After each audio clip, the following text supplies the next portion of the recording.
본 방송에서 제공하는 투자 정보는 투자 판단에 대한 조언입니다.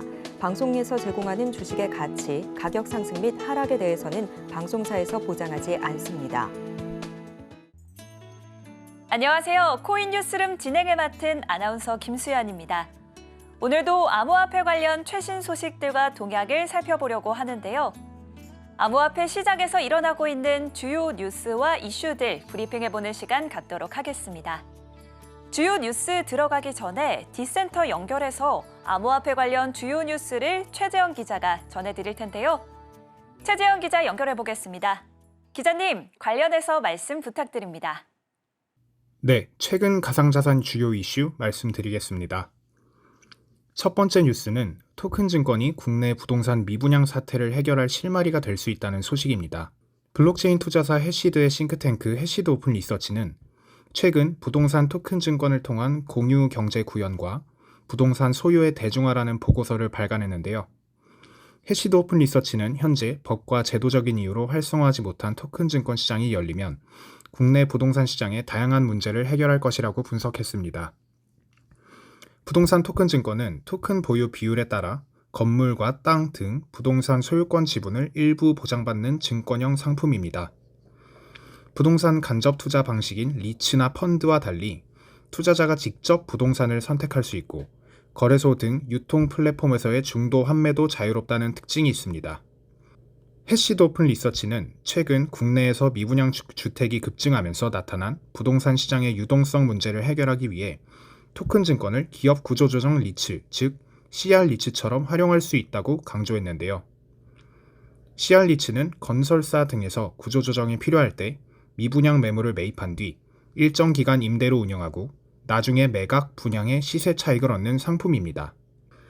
CR 리츠는 지난 2009년 금융위기가 찾아왔을 당시 미분양 주택 2163세대를 매입 운영해 기업의 유동성 위기 해결에 기여한 바 있습니다. 그럼 CR 리츠와 토큰 증권의 차이점을 말씀드리겠습니다. 토큰 증권은 접근성이 낮은 CR 리츠와 다르게 거래 내역이 모두 블록체인에 공개되고 소액으로 투자 환매까지 할 수 있습니다. 즉, CR 리츠보다 빠르게 부동산 유동성을 늘리고 금융시장의 안정성을 강화할 수 있다는 설명인데요. 해시드 오픈 리서치는 지난 8월 기준 5만 호 이상에 달하는 지방 지역의 미분양 주택 문제를 해결하기 위해서 미분양 주택당 하나의 토큰 증권을 발행해 주택을 매입 운영해야 한다고 제안했습니다.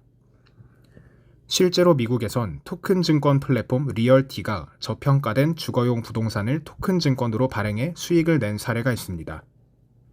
김용범 해시드 오픈 리서치 대표는 토큰 증권은 투자자가 쉽게 접근할 수 있고 부동산과 같은 비유동 자산에 대한 정보 비대칭을 해소할 수 있다고 밝혔습니다. 그는 또 해외에선 관련 제도 정비를 통해 토큰 증권의 순기능이 부동산 시장에서 다양하게 활용되고 있기 때문에 한국도 토큰 증권 관련 제도가 정비되면 부동산 투자 수요가 확대돼 다양한 문제가 해결될 것이라고 설명했습니다. 부동산 토큰 증권은 미국과 일본에서 상업용 오피스, 물류센터, 소형 단독주택, 숙박시설과 같은 다양한 유형으로 발행이 되고 있는데요. 연간 수천억 원 이상의 투자 수요를 충족시키고 있다고 합니다. 미래도 유망한데요. 딜로이트 회계법인은 글로벌 부동산 토큰 증권 시장 규모가 2030년까지 1조 달러, 한화로 약 1388조 원까지 커질 것으로 전망했습니다. 반면 한국은 지난 2020년 일본보다 빨리 부동산 토큰 증권을 출시했지만 규제 샌드박스를 통해 예외적으로만 사업이 가능한데요. 카사코리아와 루센트블록, 펀블, 비브릭과 같은 한국 사업자들이 지난해 발행한 부동산 토큰 증권 규모는 225억 원에 불과한 상황입니다. 두 번째 뉴스는 부산에서 세계 최초 실물 연계자산, 즉 RWA 거래소가 출범했다는 소식입니다. RWA는 리얼 월드 에셋의 약자로 블록체인을 활용해 국채와 채권, 주식, 미술품 등 현실 세계의 자산을 토큰화한 것을 의미합니다. 기존 자산을 토큰화한다는 측면에서 토큰 증권과 유사하지만 RWA는 증권형 자산을 포함한 모든 실물 자산을 온체인에서 거래할 수 있게끔 한다는 점에서 조금 더 포괄적인 성격을 띱니다. 부산시는 10월 28일부터 이틀 동안 부산에서 열린 블록체인 위크인 부산 행사에서 RWA 거래소 설립을 시작으로 블록체인 인프라 기반의 스마트 도시가 되겠다는 포부를 밝혔습니다. 박형준 부산시장은 블록체인은 디지털 대전환 시대의 혁신 산업을 이끌 가장 중심적인 기술이라고 강조하기도 했는데요. 이날 행사장엔 1,000명이 넘는 인파가 몰려 부산시 블록체인 사업에 대한 높은 관심을 엿볼 수 있었습니다. 부산시 주도로 추진된 RWA 거래소 이름은 비단입니다. 부산시는 지난해 말 공모를 통해 하나은행, IT센, 바른손 등 11개 기업의 연합체 부산 BDX 컨소시엄을 거래소 사업자로 선정하고 시스템을 구축했습니다. 비단은 부산시가 오는 2026년까지 부산을 블록체인 중심 도시로 발전시키겠다는 목표로 추진하는 타깃 2026 블록체인 시티 부산 계획의 중추적 역할을 맡습니다. 이날 박형준 시장은 비단이 세계적 거래소로 자리매김하도록 최대한 지원하겠다는 입장도 밝혔습니다. 이번에 설립된 비단이 기존 가상자산 거래소와 다른 점은 거버넌스 분권화인데요. 시장 감시와 상장 심사, 예탁 결제 등 거래소의 핵심 기능을 분리해서 완벽하게 내부 통제를 이루겠다는 목표입니다. 아직 각 기능을 담당할 주체는 확정되지 않았지만 부산 BDX 컨소시엄 소속의 11개 기업이 거버넌스를 분담할 가능성이 높습니다. 행사장에서 디센터와 만난 최원영 하나증권 디지털 자산센터장은 하나증권은 비단 법인의 주주로서 사업에 협력하고 있기 때문에 비단의 상장 심사 기능에 관여할 계획이라고 전했습니다. 비단에서 거래를 지원할 첫 상품은 귀금속 RWA 토큰인데요. 비단 법인은 최근 블록체인 기반의 귀금속 교환권 거래 플랫폼 센골드를 인수했습니다. 이에 따라 센골드를 리브랜딩해서 이미 거래되고 있는 금, 은, 구리와 같은 귀금속 교환권이 비단에서 거래될 것으로 보입니다. 아직 토큰 증권 발행 법제화가 완료되지 않은 만큼 우선 비토큰 증권 RWA 상품부터 거래를 지원하지만 이후에는 토큰 증권, 궁극적으로는 퍼블릭 블록체인 기반의 가상자산 거래까지 지원하며 완전한 거래소로 나아갈 계획입니다. 비단의 김상민 대표는 우선 실물 자산 기반의 토큰 거래부터 시작해 신뢰를 쌓아야 한다라고 생각을 밝혔습니다. 일본과 싱가포르, 태국 등 아시아 5개국과의 얼라이언스도 구축했습니다. 소속 거래소들이 규제에 공동으로 대응하고 노하우를 공유하겠다는 계획입니다. 얼라이언스에 소속된 태국의 토큰엑스 대표는 아직 구체적인 협업 단계는 아니지만 여러 가능성을 시도하고 있다며 분절돼 있는 토큰 증권 시장을 확장할 수 있는 방안에 대한 아이디어를 공유하고 있다고 전했습니다. 부산시는 이번 행사를 통해 비단의 출범을 성공적으로 알리며 부산 블록체인 산업 활성화에 재도전합니다.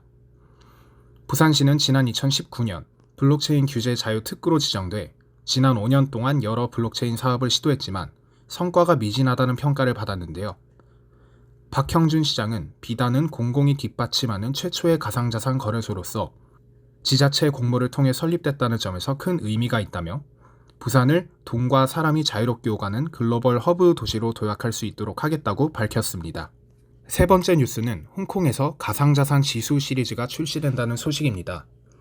외신 등에 따르면 홍콩 증권거래소는 11월 15일 자국 최초의 가상자산 지수를 출시합니다.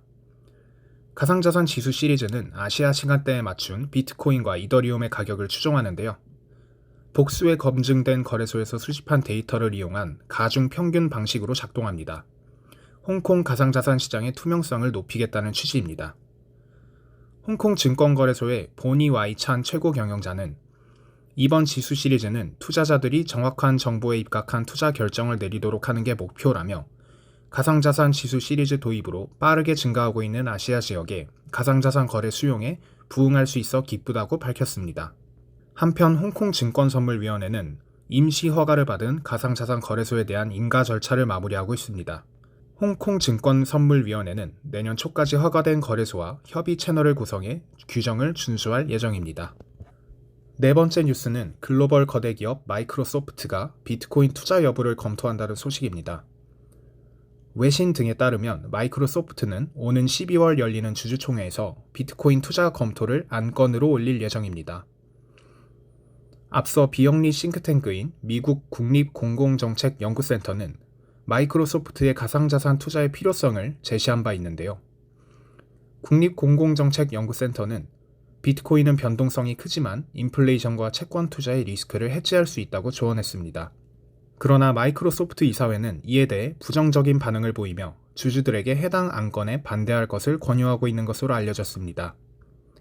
마이크로소프트는 지난 2014년부터 2018년까지 윈도우와 엑스박스 스토어에서 비트코인 결제 서비스를 제공한 바 있습니다. 이상 최근 가상자산 주요 이슈 말씀드렸습니다.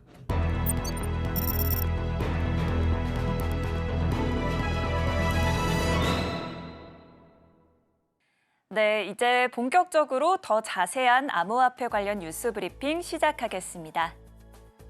첫 번째 뉴스입니다.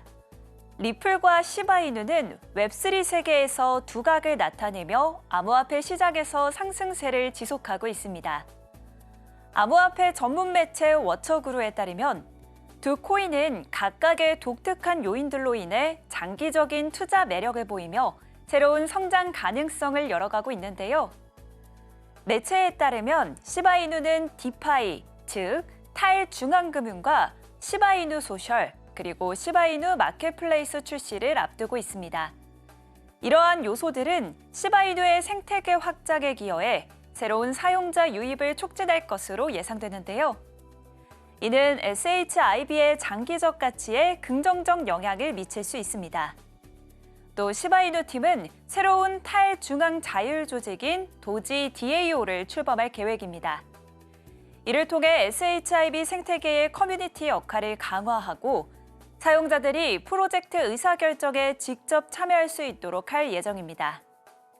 DAO 시스템을 통해 커뮤니티 중심의 거버넌스를 실현함으로써 SHIB는 더 높은 커뮤니티 지향성을 갖출 것으로 기대됩니다.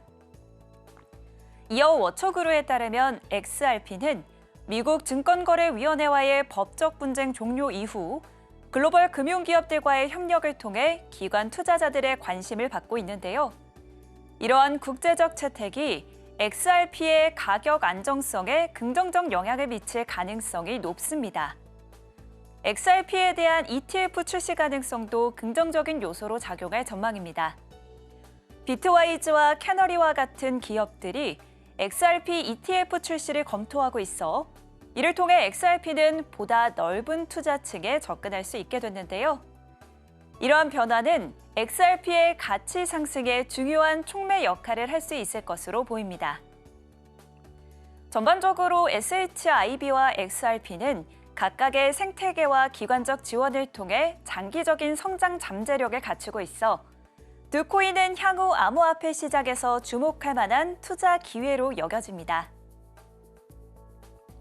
다음 뉴스입니다.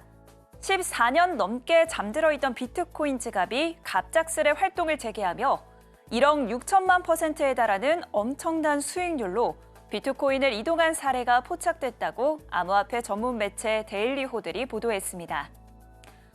블록체인 데이터 추적 플랫폼 웨일 얼럿에 따르면 50BTC를 보유한 지갑이 14.3년의 긴 잠을 깨고 거래를 발생시켰습니다. 해당 지갑은 2010년 당시 약 $2였던 비트코인을 현재 약 338만 7,175달러 가치로 이동했는데요. 또 다른 장기 보유자도 활동을 시작했습니다. 2012년에 약 2,149달러로 매입한 400BTC를 무려 126만 9,551%의 수익률로 이동하며 현재 2,728만 4,805달러로 가치가 평가됐습니다. 다음 뉴스입니다. 트럼프가 미국 대통령이 될 경우 기존 금융시장과 암호화폐 시장에 어떤 일이 벌어질 것인지는 초미의 관심사인데요. 뉴욕타임스는 10월 25일 미국 국채 시장이 트럼프 재임을 놓고 초긴장 상태에 있다고 보도했습니다. 채권 수익률의 상승 또는 하락은 비트코인 가격에도 직접적인 영향을 미치는데요. 트럼프는 친암호화폐 정책을 표방하고 있습니다. 채권 수익률이 상승할 경우 디지털 골드인 비트코인은 이자를 주지 않는 자산으로 인식돼 월가의 외면을 받을 수 있습니다. 반면 트럼프의 관세 정책, 재정 정책이 물가 상승으로 이어지면서 금과 비트코인 등 인플레 방어 대체 자산이 급등할 수 있다는 분석이 나옵니다. 뉴욕타임스 기사를 간략하게 요약을 해보면요. 전직 대통령 도널드 트럼프의 당선 가능성이 높아지면서 그의 대규모 관세, 감세 정책 등이 다시금 주목받고 있다고 보도했습니다. 트럼프의 경제 정책이 재정 적자와 인플레이션을 부추겨 채권 시장에 직접적 영향을 줄 것이라는 우려인데요. 미국 10년물 국채 금리는 9월 중순 이후 0.6%포인트나 상승했습니다. 이는 트럼프 당선 시 정부의 채무가 급격히 늘어날 것이라는 경제학자들의 예상과 맞물려 있는데요. 한 비영리 단체는 트럼프의 정책이 향후 10년간 미국 채무를 7.5조 달러 이상 증가시킬 것으로 전망했습니다. 이러한 전망은 민주당 후보인 카말라 해리스 부통령의 정책이 예상하는 채무 증가분의 2배를 넘는 수치입니다. 금융 전문가들은 트럼프 당선이 단기적으로는 기업 실적을 상승시킬 수 있지만 장기적으로는 금리와 인플레이션을 크게 끌어올릴 수 있다고 경고합니다. 데이비드 세르반테스는 트럼프가 승리하면 채권 가치는 떨어지고 주식 수익이 증가할 가능성이 높다고 평가했습니다. 마크 다우딩 최고 투자 책임자는 높은 관세와 재정 적자가 인플레이션 압력을 증가시켜 연준의 금리 인하를 더욱 어렵게 만들 수 있다고 분석했습니다. 다음 뉴스입니다. 이제 정말 미국 대선이 얼마 남지 않았습니다. 이 대통령 선거를 앞두고 가상자산이 정책의 주요 이슈로 부각되고 있는데요. 미국 대선이 다가오면서 셀럽들의 목소리가 더욱 주목받고 있는 가운데 유명인들의 가상자산 관련 발언들을 정리해봤습니다. 먼저 일론 머스크 테슬라 최고 경영자는 트럼프 공화당 후보의 대표적 지지자 중 한 명으로 여러 차례 트럼프와 함께 공개 행사에 참석했습니다. 그는 트럼프 지지 메시지와 음모론을 소셜미디어에 자주 게시하며 선거를 앞두고 총기 권리를 지지하는 청원을 서명하는 사람들에게 매일 100만 달러를 나눠주겠다고 발표했습니다. 쌍둥이 형제인 타일러 윙클보스와 카멜론 윙클보스는 각각 27억 달러의 가치가 있는 가상자산 거래소 제미니의 공동 창립자로 지난 6월 트럼프의 선거운동을 지원하기 위해 각각 약 100만 달러의 비트코인을 기부했다고 밝혔습니다. 두 형제는 바이든 행정부가 가상자산에 대한 전쟁을 공개적으로 선포했다고 말했으며 이후 정치단체에 총 1,010만 달러를 기부한 것으로 알려졌습니다.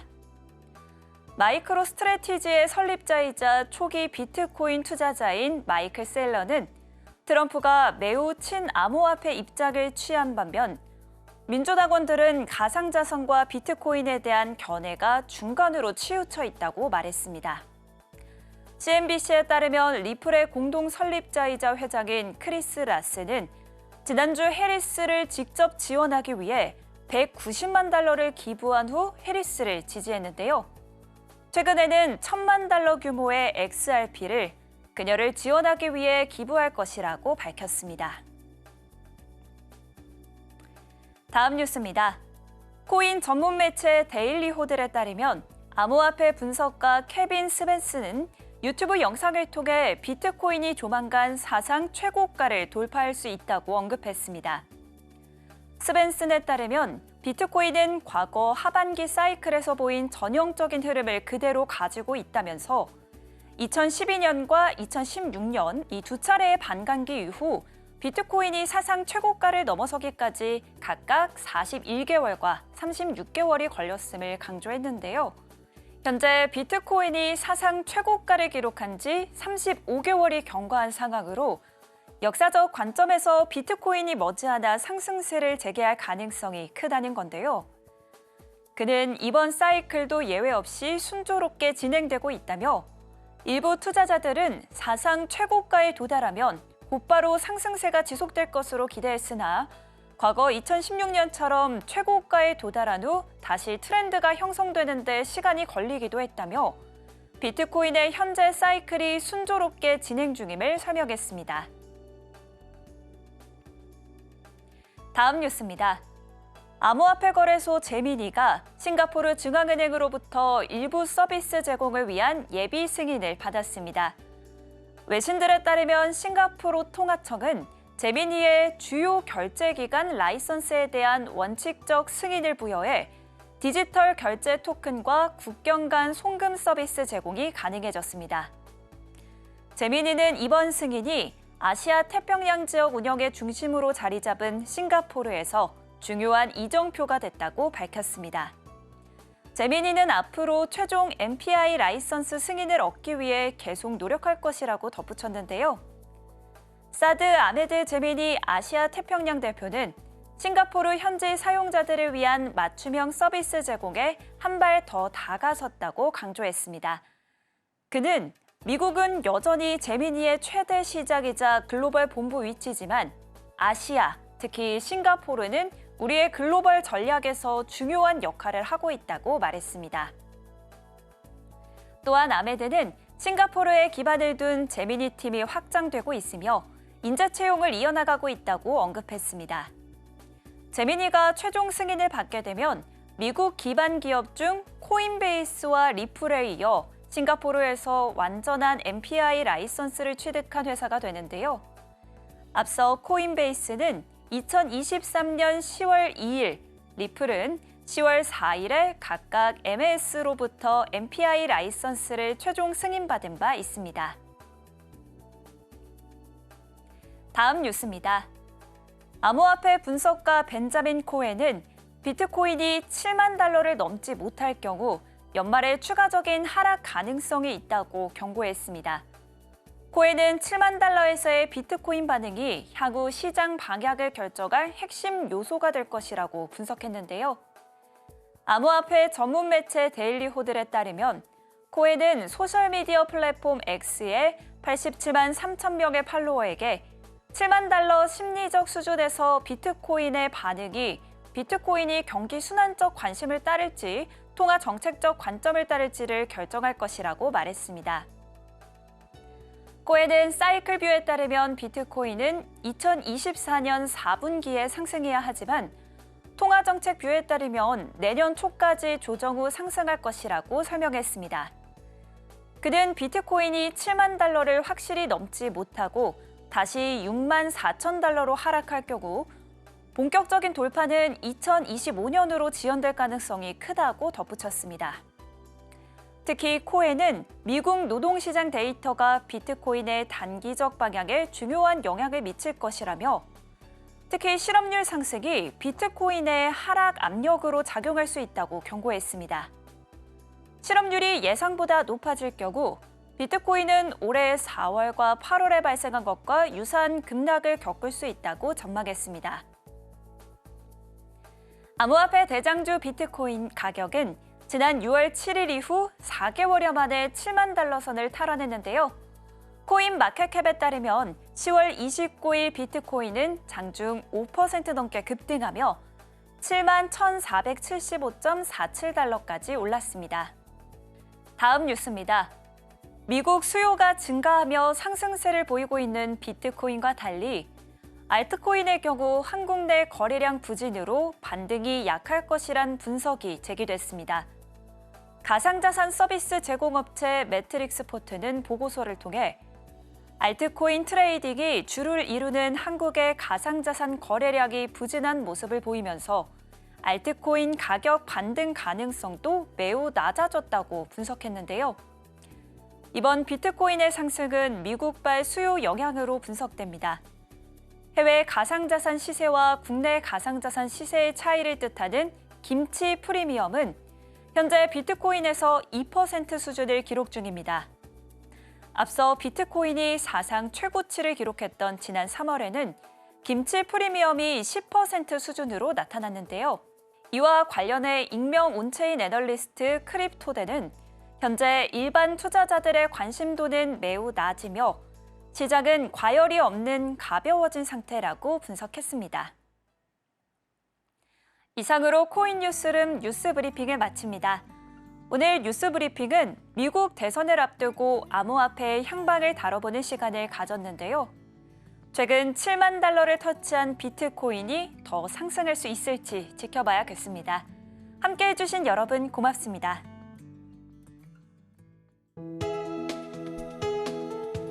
본 방송에서 제공하는 투자 정보는 투자 판단에 대한 조언입니다. 방송에서 제공하는 주식의 가치, 가격 상승 및 하락에 대해서는 방송사에서 보장하지 않습니다.